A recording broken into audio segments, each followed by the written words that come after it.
E vou dizer para vocês, assim, com a propriedade de quem já escreveu 3 livros e está no 4º agora, sobre operações especiais. A história das operações especiais no Brasil, ela é riquíssima.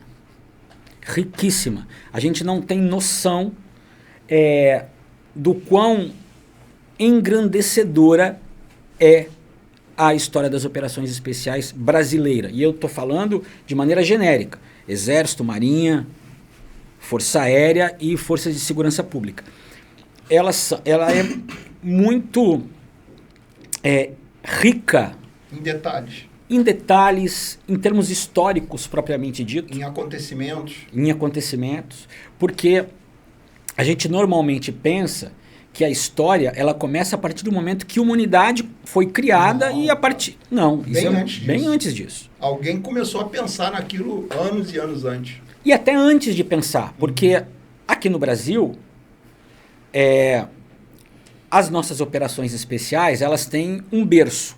Esse berço, segundo o próprio Exército estabelece, no âmbito da Força Terrestre, acontece em Guararapes, na Batalha dos Montes Guararapes. Isso no século XVIII. Tá? Só que não. Quando eu fui escrever Kid Preto, que é o meu 2º livro, juntamente com o Coronel Fernando Montenegro, a gente queria investigar as origens da guerra irregular no Brasil. Onde foram as primeiras ações de guerra irregular, né? Sim. E quando a gente partiu de Guararapes, porque ali era o nosso marco, o marco inicial que o Exército determina. Histórico, né? E a gente foi identificando que houveram, na história do Brasil, inúmeras situações em que a guerra irregular se manifestou muito antes de Guararapes. Por exemplo, se você mergulhar na atual doutrina de operações especiais, e se você for percebendo ao longo da história, pela perspectiva da doutrina atual, você vai ver que as operações psicológicas são muito importantes. E se nós formos falar de operações psicológicas, quando os portugueses chegam aqui no Brasil, em 1500, eles chegam com 13 embarcações.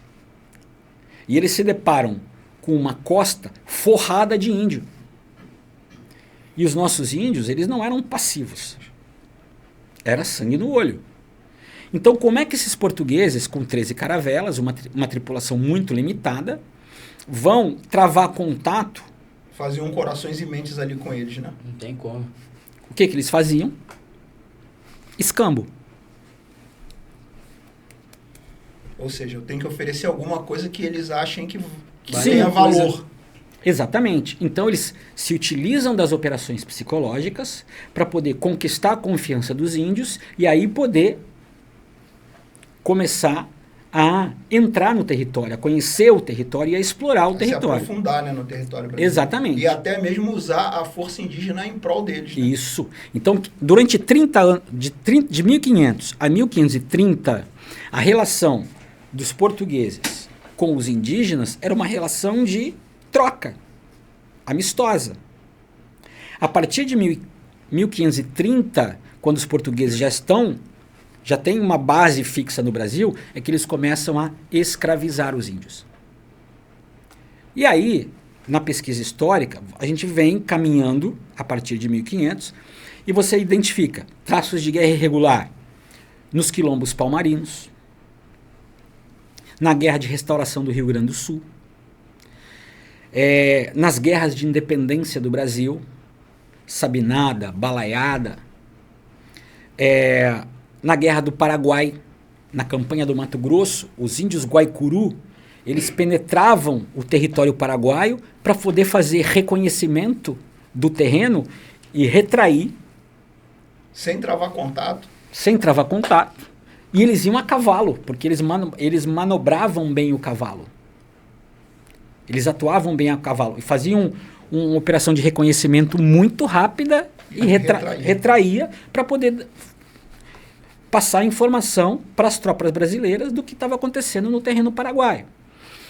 Depois você tem traços de guerra irregular na anexação do Acre, quando Plácido de Castro atua ali como um multiplicador de força para poder defender o território acreano do assédio boliviano.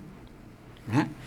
Depois você tem Canudos, até que você chega em 1957, quando surge o primeiro curso de operações especiais no âmbito do Exército, que é o 57/1. Que ainda não era nem forças especiais. Não, era um curso de operações especiais genérico. Que inclusive o nosso grande pai do nosso amigo, né, Beto Malfacini, Sim, pai dele participou. É o 015. Foi aluno desse curso. É o 015. Então, o 01 desse curso é o pai do general Fernando, que foi nosso ministro da Defesa. O coronel Gilberto. Então, você vê aí quão rica é essa história.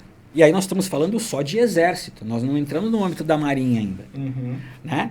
Então, se a gente for falar de marinha, você tem os comandos anfíbios, por exemplo, que tem uma história riquíssima também.